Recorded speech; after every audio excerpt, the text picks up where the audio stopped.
Bien, vamos hermanos a la palabra de hoy, el mensaje que queremos tratar el día de hoy.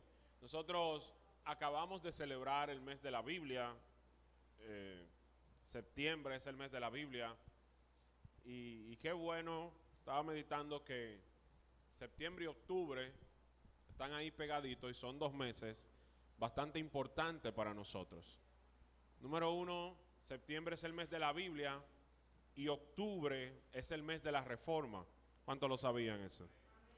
Se seleccionó o se selecciona, ¿verdad?, octubre como mes de la Reforma porque precisamente el 31 de octubre se celebra el Día de la Reforma, ya que fue el día en que Martín Lutero clavó las 95 tesis en la Catedral de Wittenberg. Entonces hoy queremos ministrar bajo este tema que se llama sola escritura. No es que está mal escrito, es así, sola escritura. Lo que pasa es que está en latín. Y le voy a explicar qué tiene que ver sola escritura con nosotros y qué tiene que ver con la reforma. Sola escritura es parte de 5 frases que definen las 5 doctrinas más importantes del periodo de la Reforma. Es decir, las 5 doctrinas que los reformadores presentaron y combatieron por ella y lucharon por ella y abogaron por esta teología para que la iglesia la tuviese como el fundamento de su fe. Entonces, sola escritura es una de las frases de estas 5 doctrinas. Vamos a estar trayendo una serie de mensajes acerca de estas 5 doctrinas que son sola escritura, que significa solo la escritura, sola fide, que significa solo por la fe, sola gratia, que significa solo por gracia, solus Christus, que significa solo por Cristo, y soli Deo gloria, que significa solo para la gloria de Dios. Fueron las 5 doctrinas más relevantes del tiempo de la Reforma y la vamos a estar desarrollando durante este mes para que nosotros nos afiancemos aún más en estas doctrinas que todavía continúan y deben ser la base de la iglesia de hoy. Nosotros no pretendemos con esto decir, ¿verdad?, que los reformadores eran perfectos, que eran los santos que deben ser canonizados. Ellos también cometieron errores en algunos puntos doctrinales, pero estas doctrinas que son la base de la fe, no hubo ningún tipo de desviación en ellos. Para poder entender entonces esto, yo necesito hablarle un poquito de la historia. Como les decía, el 31 de octubre del año 1517, Martín Lutero clavó en la Catedral de Wittenberg las 95 tesis. Estas 95 tesis básicamente eran una resolución en contra de la venta de las indulgencias. Ese era el tema básico de las 95 tesis. Pero ¿qué eran las indulgencias? Bueno, las indulgencias era el pago de la deuda adquirida por un individuo a causa de su pecado. O sea, la indulgencia pagaba delante de Dios la deuda que tú habías adquirido por tu pecado, la deuda que tú tenías delante del Señor. Es decir, las penas que te correspondían pagar por tu pecado, la pagaban las indulgencias. Y esta era una práctica de mucho tiempo en la Iglesia Católica, pero en los años de Martín Lutero tomó tanto auge porque ellos empezaron a vender las indulgencias. Antes de esto, tú te ganabas las indulgencias por tus buenas obras. Si tú eras una persona que hacía buenas obras, pues tú te ganabas indulgencias. Pero después empezaron a venderlas. Tanto fue así que decía Juan Texel, uno que fue enviado a Alemania, un sacerdote que fue enviado a Alemania para representar en Alemania las ventas de las indulgencias, decía: tan pronto como la moneda suena en el cofre, el alma sale del purgatorio. Cuando tú estás comprando la indulgencia, tan pronto como las monedas suenan dentro del cofre, así mismo se va elevando el alma tuya o de tus familiares del purgatorio. Porque no solamente tú podías comprar indulgencia para ti, sino que si Rafael se fue sin Cristo y yo entendía que estaba sufriendo en el purgatorio, yo podía decir, yo quiero comprar indulgencias para Rafael. Entonces, esto lamentablemente fue ya la gota que rebosó la copa dentro de la falsa doctrina de la Iglesia Católica. ¿Cómo ellos decían que esto era posible? Bueno, porque Jesús, según ellos, Jesús, María y los santos de la iglesia acumularon una especie de superávit de obras. Es decir, que ellos hicieron tantas obras buenas, Jesús, María y los santos, hicieron tantas obras buenas que le dieron para ellos salvarse y para salvar también a otros. O sea, que las indulgencias eran parte de las obras que los santos, que María, que Jesús había hecho, y que por eso estas obras se podían ser atribuidas también a otras personas. ¿Cómo llegó la iglesia ahí? La iglesia de los Hechos no es esta iglesia que estamos hablando. Estamos hablando de ya de más de 1500 años después de que Jesús murió. ¿Cuál fue la transición para que la iglesia llegara a ser esa cosa que estaban haciendo? Bueno, en el año 313, o sea, unos 1200 años antes, se publica el edicto de Constantino, que daba fin a las persecuciones que la iglesia había sufrido por casi 300 años. ¿Qué pasó? Constantino, que era el emperador del momento, se convirtió a Cristo. Entonces, Constantino unió a la iglesia con el imperio. Entonces, desde el edicto de Constantino hasta la caída de Constantinopla en el año 476, ese periodo se conoce como el periodo de la iglesia imperial. ¿Por qué? Porque la iglesia se unió con el imperio. Y desde ahí empezó el deterioro de la iglesia.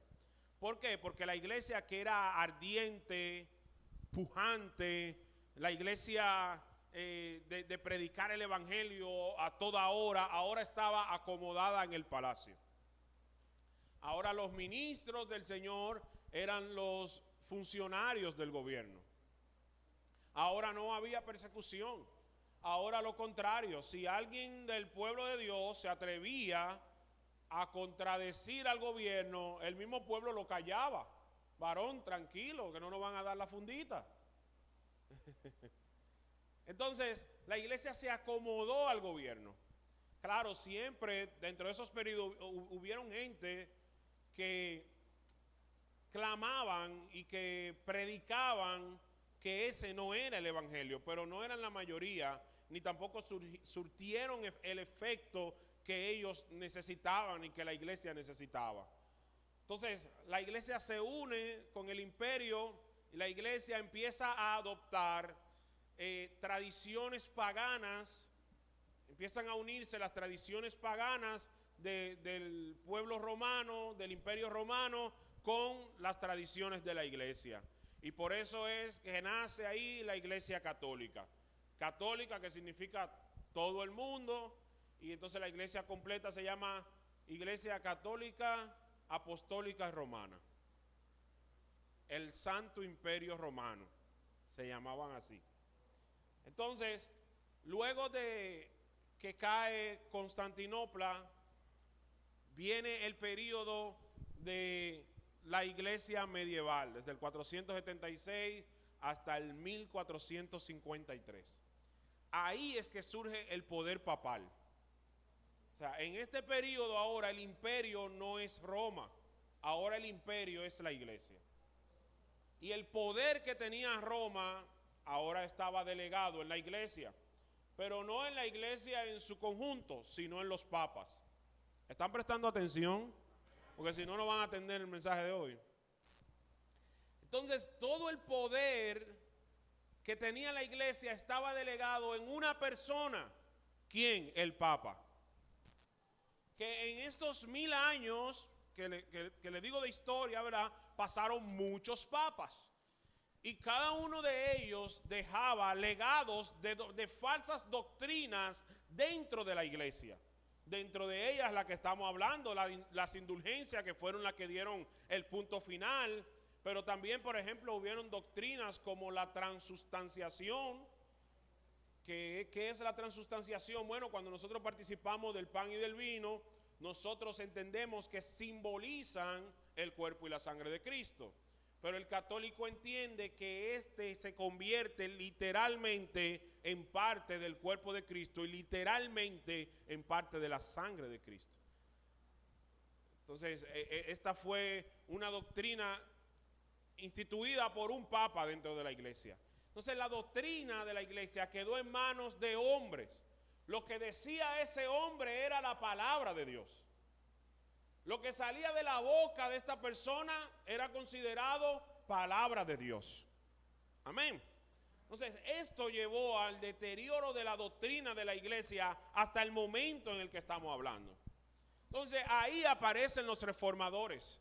Hombres que tuvieron contacto profundo con la palabra del Señor, con las escrituras, y entendieron que las doctrinas que estaban siguiendo no eran conforme a la palabra de Dios, y que los papas, los concilios, las iglesias se habían equivocado en la forma de servir al Señor, en la forma de interpretar la palabra del Señor, en la autoridad que le habían dado a la palabra de Dios, y entendían que necesitaban un cambio dentro de la iglesia.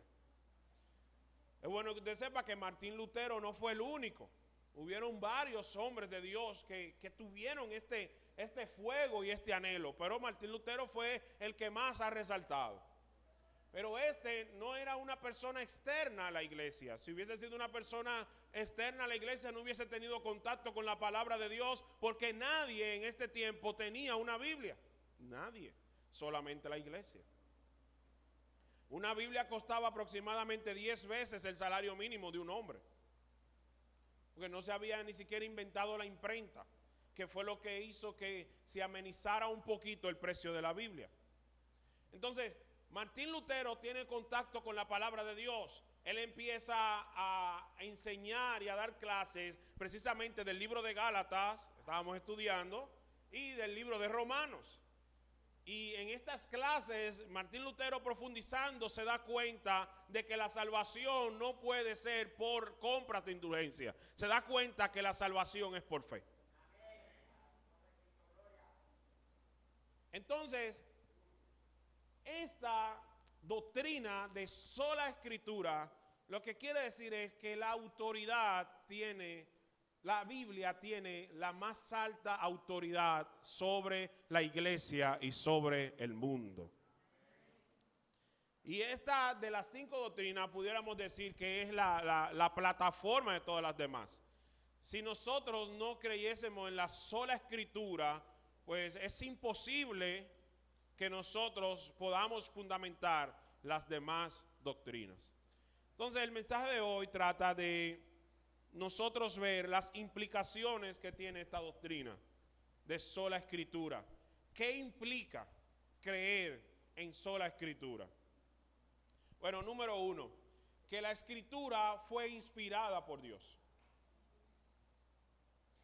Nosotros sabemos y creemos que la palabra fue inspirada por Dios. Dice 2 de Timoteo, capítulo 3, versículo 16, porque toda escritura es inspirada por Dios y útil para enseñar, para redarguir, para corregir, para instruir en justicia, a fin de que el hombre de Dios sea perfecto, enteramente preparado para toda buena obra. Timoteo empieza diciendo, toda escritura es inspirada por Dios.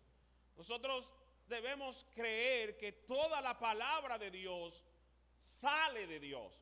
Cuando dice inspirada, aunque uno lo lee como si fuera algo introspectivo, como si es algo hacia adentro, pero en su original lo que significa es que la palabra fue exhalada por Dios. Es decir, que salió de la boca de Dios. Pedro también dice algo similar en 2 de Pedro, capítulo 1, versículo 19 y 21. Dice, también tenemos la palabra profética más segura, a la cual hacéis bien en estar atentos como a una antorcha que alumbra en lugar oscuro, hasta que el día esclarezca y el lucero de la mañana salga en vuestros corazones. Entendiendo primero esto, que ninguna profecía de la Escritura es de interpretación privada, porque nunca la profecía fue traída por voluntad humana, sino que los santos hombres de Dios hablaron siendo inspirados por el Espíritu Santo. O sea, aunque ella fue escrita por hombres, no vino por voluntad de hombres. No fueron los hombres quienes pusieron allí la palabra, sino que toda la Escritura vino de la boca de Dios. Y nosotros creemos que hay una inspiración totalitaria de las Escrituras. No es una inspiración parcial como algunos quieren argumentar. Es decir, como que la Escritura fue inspirada en algunos puntos y en otros puntos fueron puestas palabras de los hombres. Si nosotros creyéramos eso, entonces fuera muy subjetivo creer en la palabra, porque yo puedo decidir qué parte fue inspirada y qué parte no fue inspirada. Entonces vuelve a estar en mi poder la autoridad de la palabra y no en la misma palabra. Toda la palabra es inspirada por Dios. Desde lo más chiquito hasta lo más grande, desde el principio hasta el final, de tapa a tapa, toda la palabra ha sido inspirada por nuestro Señor. Esto era algo que afirmaban los reformadores. Dice John Piper, un pastor, ¿verdad?, de nuestra era, dice, si quieres oír a Dios audiblemente, ¿cuánto le gustaría escuchar a Dios audiblemente? Lee la Biblia en voz alta. Es la palabra de Dios. Es Dios hablando. Nosotros no podemos decir que amamos a Dios sino amar su palabra. Yo te amo, pero no me hable mucho. No, eso no tiene sentido. La palabra de Dios ha sido inspirada por Dios. Otra implicación que tiene esta declaración de sola escritura es que la Biblia es inerrante. ¿Qué significa eso? Que no se equivoca. Pero no se equivoca en ninguna parte de ella. No hay error, y también inerrante implica que no hay error y que no puede conducir a nadie al error. Amén. Ni hay error en ella, ni puede conducir a nadie al error. Dice Mateo 5:18, ni una tilde, hablando Jesús, ni una tilde ni una jota pasará hasta que todo esto se cumpla. La tilde y la jota es una palabra, ¿verdad? Una letra dentro del abecedario griego, que es la letra más pequeña del abecedario. Y la tilde es la expresión más pequeña dentro de una palabra. Y Jesús está diciendo, ni las partes más pequeñas de la palabra de Dios van a pasar sin que se cumplan, porque en ella no hay error. Dice el Salmo 119, versículo 160, la suma, atienda esto, la suma de toda tu palabra es verdad. La suma, cuando tú sumas toda la Biblia, de principio a fin, toda ella es verdad. No hay error en ella. Y la palabra verdad también significa que está en existencia verdadera. Lo que es verdad es porque existe sin error, porque es verdad. Y esa es la palabra de Dios que tú y yo hemos creído. Esta no contiene error en ninguna de sus áreas, en ninguna de sus partes, incluso porque algunos dicen, hay dos teorías fundamentales en base a la inerrancia de la palabra de Dios. Puede estudiar eso, la inerrancia de la palabra. Pero hay dos teorías fundamentales. Una es que algunos dicen que ciertamente la Biblia es inerrante, pero es inerrante en los aspectos solamente del propósito espiritual que ella trata. Es decir, que puede tratar otros asuntos en los cuales se equivoca. Pero realmente la Biblia trata allí ciencia, la Biblia trata conducta, la Biblia trata física, la Biblia trata biología, la Biblia trata química incluso. Y aunque ese no es su propósito, en ninguna de esas áreas la Biblia se equivoca. ¿Por qué? Porque creemos lo primero. ¿Qué es lo primero? Es inspirada por Dios. Y si ha sido dada por Dios, Dios no se equivoca. O sea que Dios no va a permitir que Job, que tal vez nunca fue a una universidad, que nunca estudió física, que nunca estudió biología, que nunca estudió la tierra, no iba a permitir que Job se equivocara o que Moisés se equivocara cuando estaba escribiendo, porque es Dios quien le está dando palabra por palabra la inspiración de las Escrituras. Decía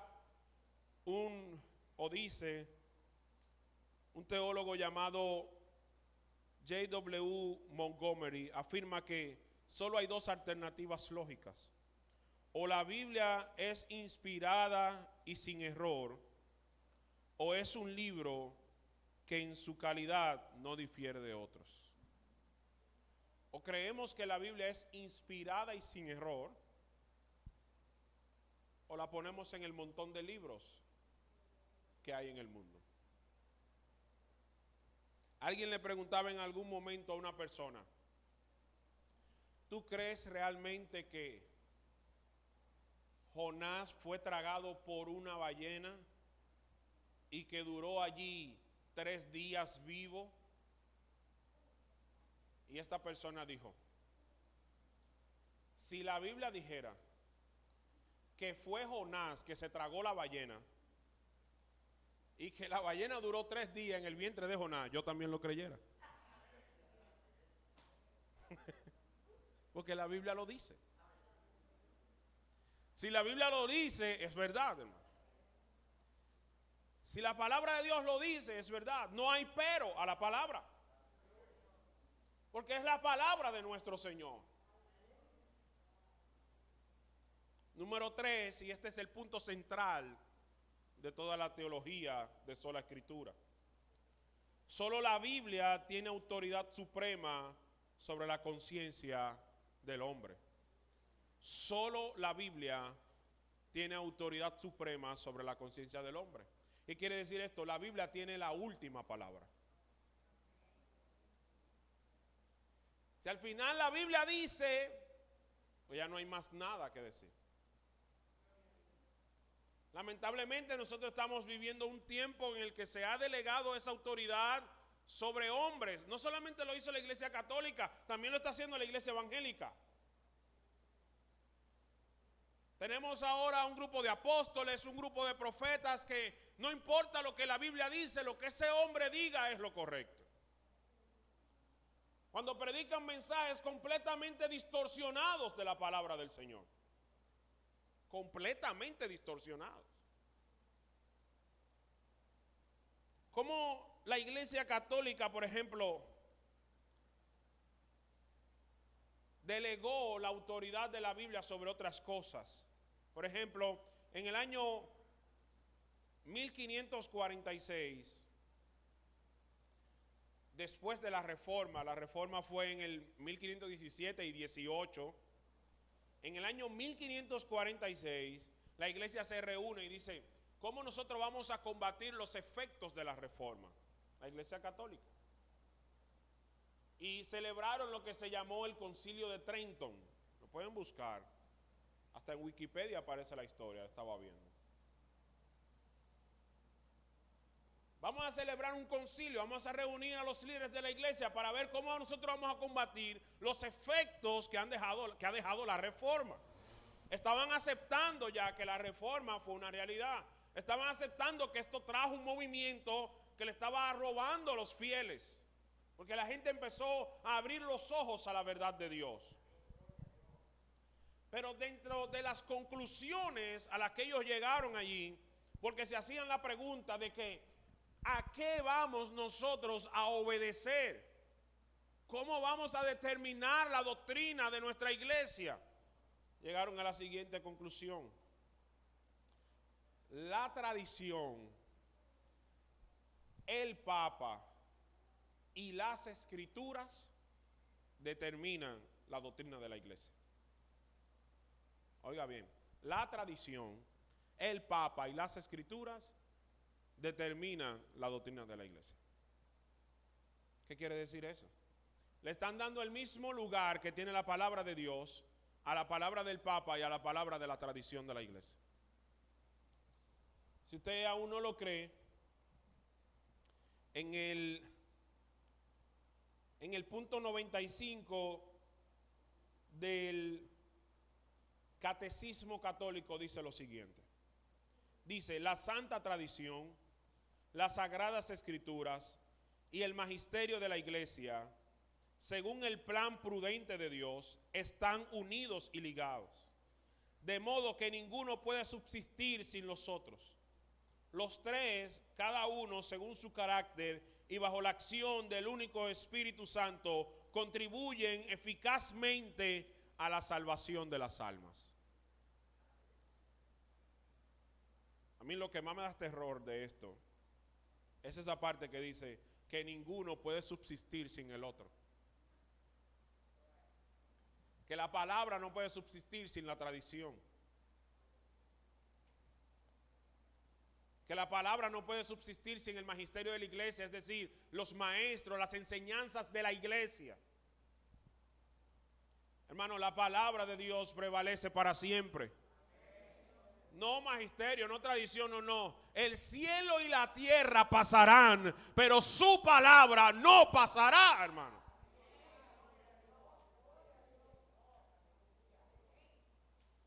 Eso no es nuevo. En Marcos capítulo 7, versículo 13, Jesús dijo a los fariseos que ellos invalidan la palabra de Dios con las tradiciones que habían transmitido.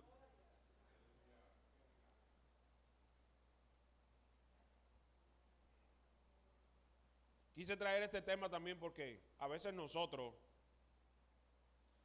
decimos: a mí me enseñaron así, eso es tradición.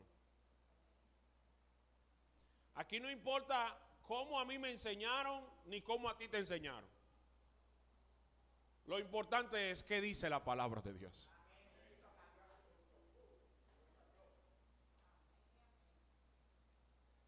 Porque a veces nosotros tenemos que formatearnos, hermano, en ciertas enseñanzas. Porque la Biblia dice lo contrario. Lo más difícil para el hombre es desaprender. Borrar lo aprendido para aprender lo que Dios quiere enseñarnos. Por eso lo más importante a la hora de aprender las escrituras es saber que lo que dice la palabra tiene la más alta autoridad sobre mi vida. Sola escritura. ¿Qué le dijo Pablo a los Gálatas? Ni aún un ángel, ni aún nosotros mismos, que vengamos con otro evangelio, con un evangelio diferente. Dijo Pablo, sea llamado anatema. Dijo Pablo, yo que le enseñé la palabra, si en algún momento como que me vuelvo loco y voy a usted a enseñarle otra cosa. No, ese es el evangelio de Jesucristo. Ya no hay otro evangelio. No hay otro evangelio, amado hermano. Es el evangelio de la palabra de Dios. No importa quién lo diga, no importa qué autoridad, no importa qué título tú tengas. El verdadero título se llama las Santas Escrituras, palabra de Dios. Dijo Lutero en la dieta de Worms. Lutero fue citado porque todos sus escritos contradecían la doctrina de la iglesia, las enseñanzas de la iglesia, y sobre todo Lutero estaba provocando una pérdida muy fuerte a la iglesia. Y cuando él clava las 95 tesis en la puerta, esto no era algo irregular, era algo normal. Porque Lutero no quería salirse de la iglesia. Lutero no quería causar la revolución que causó. Lutero lo que quería es que su iglesia cambiara. Porque él era católico. Él lo que quería, y era un católico, hermano, mire, muy devoto Lutero. Muy devoto. Lutero era tan religioso que Lutero nunca se consideraba perdonado por sus pecados. Siempre estaba confesándose. Lutero pasaba 2 y 3 horas diarias confesándose. Dice la historia que tenía cansado a sus demás compañeros, a sus demás colegas, porque a veces Lutero pasaba 2 horas confesándose y cuando se iba decía, se me olvidó un pecado. Maltrataba su cuerpo para maltratar la carne. O sea, no estamos hablando de una persona que odiaba la iglesia, amaba la iglesia. Y cuando él clava las 95 tesis, él lo que está es llamando la atención de la iglesia para que la iglesia se reúna y debatamos con las escrituras esas enseñanzas.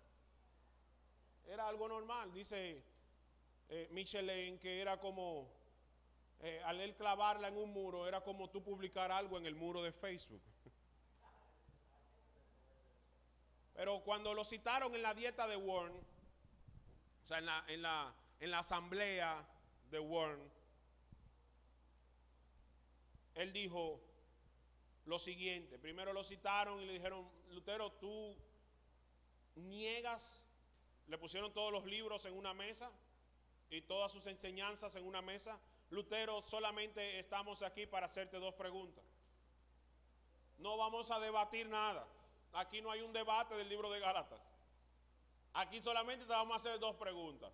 Número 1, ¿tú fuiste que escribiste todo esto? Y número 2, ¿tú te retractas de todo esto? A la primera pregunta Lutero responde, sí, fui yo quien escribí todo eso. Y a la segunda pregunta Lutero pide 24 horas, pide un tiempo para poder responder. Cuando se reúne con ellos al siguiente día, Lutero le dice, tengo una respuesta. Lutero, solamente una pregunta que te hemos hecho. No, pero que miren, no, una pregunta solamente. Entonces Lutero dice lo siguiente, una frase muy icónica y famosa de Lutero. A menos que no esté convencido mediante el testimonio de las escrituras o por razones evidentes, ya que no confío en el Papa ni en su concilio, frente al Papa. Me parece que León X se llamaba el Papa del momento. Frente al Papa, o sea, eso era poniendo el cocote así para que lo cortaran. Ya que no confío en el Papa ni en su concilio, debido a que ellos han errado continuamente y se han contradicho. Me mantengo firme en las escrituras a las que he adoptado como mi guía. Mi conciencia es prisionera de la palabra de Dios. Y no puedo ni quiero revocar nada reconociendo que no es seguro ni correcto actuar en contra de la conciencia. Que Dios me ayude. Amén.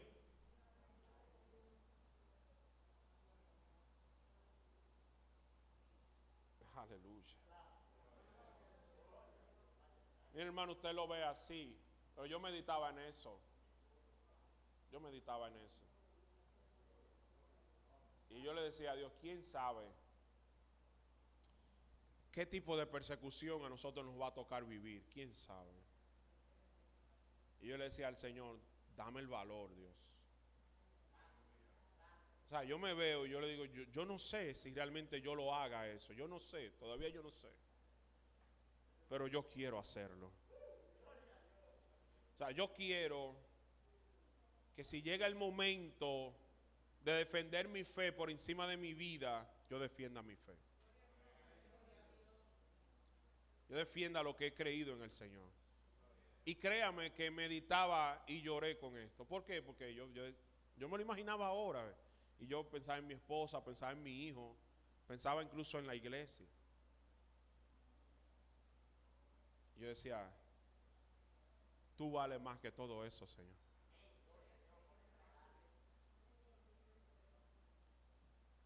Pero ¿qué es lo que llevó a estos hombres a morir por lo que creían? Amaban las escrituras y estaban convencidos de ellas. Aleluya. No era una palabra que la creían porque se la habían enseñado. No, no, no. Ellos habían tenido un encuentro íntimo con Dios a través de su palabra. Hermanos, ¿qué hubiese sido de nosotros si aún el evangelio no hubiese llegado a República Dominicana a la hora de nosotros nacer? Pero que todos tuviéramos una Biblia en la casa como la tenemos hoy. ¿En qué creyéramos?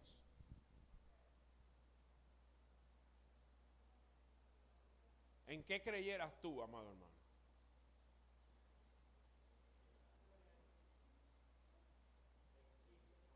Es lo mismo. La iglesia de hoy cree solamente lo que le han dicho, no lo que dice la palabra. Y si nosotros queremos que Dios haga algo, tenemos que empezar a creer lo que dice la Biblia,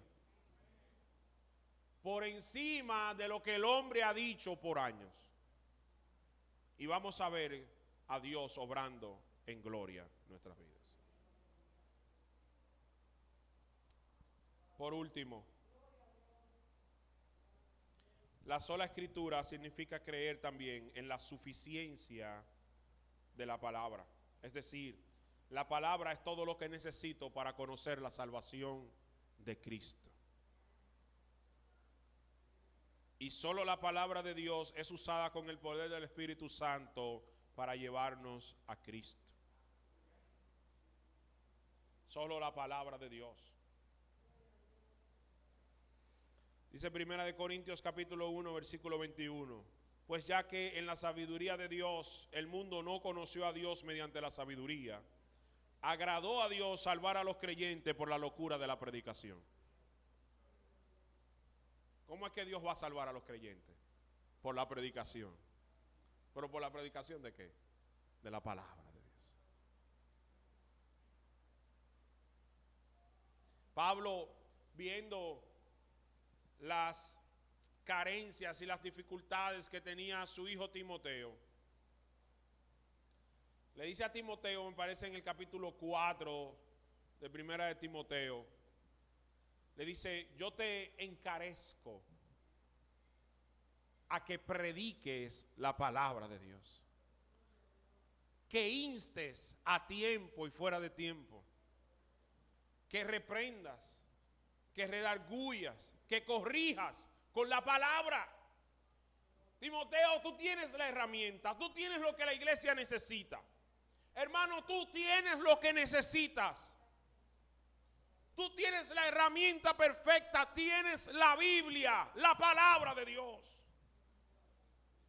Ella es más que suficiente. Yo quiero leerles esta conclusión porque la recibí como una inspiración de mi Dios. Y quiero que la atesoremos en nuestros corazones. Necesitamos un avivamiento que nos lleve a una nueva reforma. Una reforma del corazón. Una reforma de la iglesia. Pero para que esto pase necesitamos volver a la palabra y darle a ella el lugar que merece en nuestras vidas. Si la palabra no tiene autoridad en nosotros, estamos en oscuridad.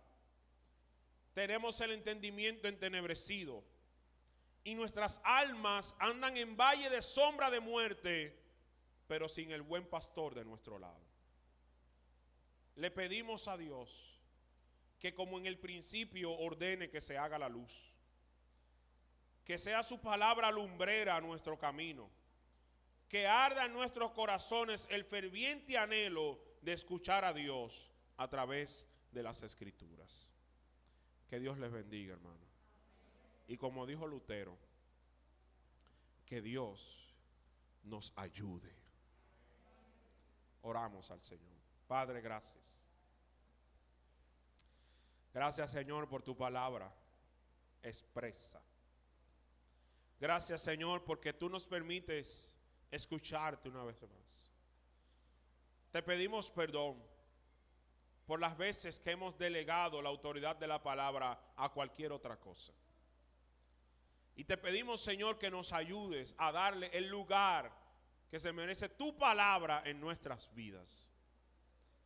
Te pedimos en el nombre de Jesús de Nazaret que transformes nuestros corazones. Que nos ayudes a alinearnos conforme a tu voluntad. Que nos ayudes, Señor, a regirnos y a tener como guía, como norte, como brújula tu palabra. En el nombre poderoso de Jesús. Amén. Amén.